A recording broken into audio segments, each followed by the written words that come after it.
प्रिय मित्रों, नमस्कार। मैं पंडित एस के शर्मा एक बार फिर अपनी चैनल ज्योतिष डिवाइन एस्ट्रोलॉजी में आपका हार्दिक स्वागत करता हूं।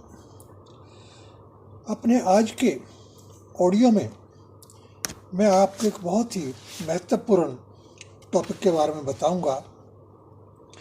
जैसा कि आप जानते हैं कि पितृपक्ष 2 सितंबर 2020 से आरंभ होने जा रहा है।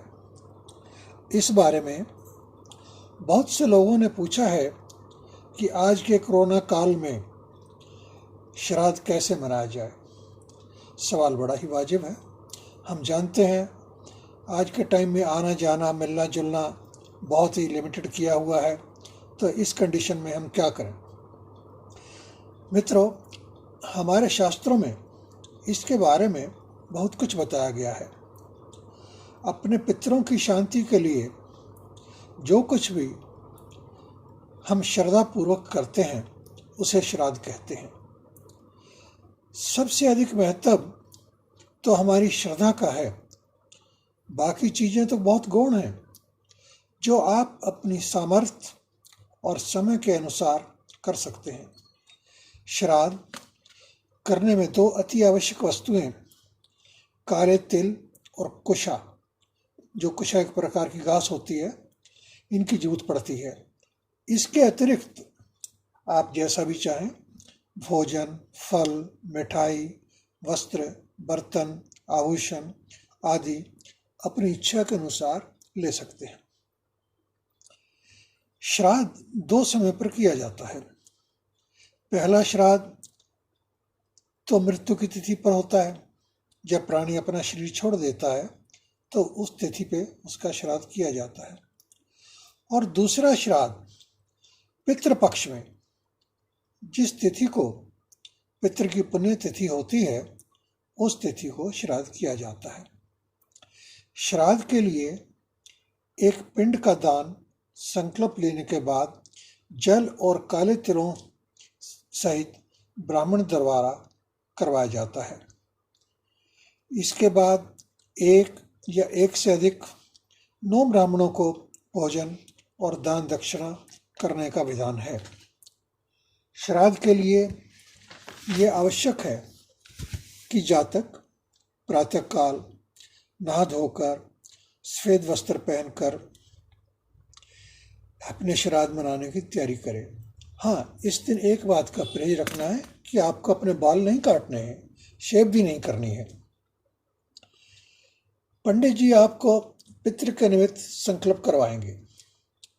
ब्राह्मण को भोजन करवाने से पहले पंचवरी करने का विधान भी है, जो इस प्रकार से है। आप 5 पत्ते या 5 दोने कुछ भी ले लो। अगर दोनों में से कुछ भी नहीं है तो फिर 5 कटोरी ले लो। इनमें अलग अलग भोजन की सामग्री जो आपने पितरों के निमित्त बनाई है वो उसमें डाल दें। ये 5 बलि कहलाती हैं। पहली बलि गौ माता के निमित्त होती है, दूसरी बलि श्वान के लिए होती है, तीसरी बलि काक, जिसे इंग्लिश में क्रॉ भी कहते हैं, उसके लिए होती है, चौथी बलि हम अपने देवता के लिए करते हैं, तथा अंतिम और 5वीं बलि को पिपलिका बलि कहा जाता है। इसका अभिप्राय है कि जितने भी कीट पतंगे छोटे प्राणी हैं ये उनके निमित्त दी जाती है। जहां तक संभव हो ये पंचबली दोने या पत्थर पर ही करें और इन दोनों पत्तों को आप बाहर ही डाल दें, घर में न लेके आए। इस पंचबली के बाद ही ब्राह्मण को भोजन करवाना चाहिए। भोजन के बाद ब्राह्मण को अपनी सामर्थ्य के अनुसार दान दक्षिणा देकर उसकी परिक्रमा भी करें और पितरों को याद करते हुए ब्राह्मण का आशीर्वाद लेकर आदर सहित उन्हें विदा करें। मित्रों, एक और आवश्यक बात मैं आप लोगों को बताना चाहता हूं कि अगर किसी भी कारण से कोई भी जातक अपने पितरों का श्राद्ध करने में किसी भी कारण से असमर्थ है, जैसा कि मान लो धन का अभाव है, जातक इतना गरीब है कि उसके पास सामग्री खरीदने के लिए धन ही नहीं है तो वो क्या करे। दूसरी स्थिति में जातक बहुत बीमार है, नहा धो नहीं सकता, स्नान नहीं कर सकता। ऐसी अवस्था में एक और कारण हो सकता है कि जातक यात्रा में है, ट्रेन में बैठा है या हवाई जहाज में बैठा है या किसी लंबी यात्रा पे जा रहा है। एक अन्य कारण और भी हो सकता है कि मान लो जातक का विदेश में वास है, वहाँ पे कई दफ़ा ब्राह्मण नहीं मिलते और काले तिल और बाकी सामग्री मिलने भी कठिन हो जाती है। तो ऐसी स्थिति में भी जातक बगैर ब्राह्मण और बगैर किसी सामग्री के अपने पितरों के निमित्त श्राद्ध कर सकता है। कोई भी वस्तु जो सहजता से उपलब्ध हो, जैसे कोई भी फल, फूल, जल, अन्न, घास, पत्ता इत्यादि कुछ भी अपने हाथ में लेकर आसमान की ओर देखता हुआ अपने पितरों को याद करके प्रार्थना करे कि यह सामग्री मैं आपके निमित्त, अपने पितरों के निमित्त दान कर रहा हूँ। इस समय मेरे पास और कोई वस्तु नहीं है, आप कृपया इसे स्वीकार करें, आप मुझ पर प्रसन्न हों और अपना आशीर्वाद दें।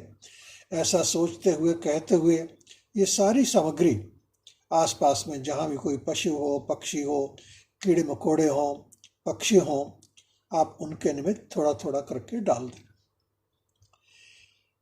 इस तरीके से भी श्राद्ध संपन्न हो जाता है और पितृ हमारे प्रसन्न और तृप्त हो जाते हैं। इसमें मुख्य बात आपकी श्रद्धा की है, ना कि बाकी चीज़ों की। पितृ हमारे किसी धन आदि के भूखे नहीं है, वो तो सिर्फ हमसे श्रद्धा हेतु सम्मान चाहते हैं जो हमें इस पितृपक्ष में उनके लिए करते हैं, देते हैं। आप कुछ भी नहीं कर सकते तो उनके लिए गीता का पाठ कर सकते हैं, रामायण का पाठ कर सकते हैं, अपने किसी भी इष्ट का पाठ कर सकते हैं।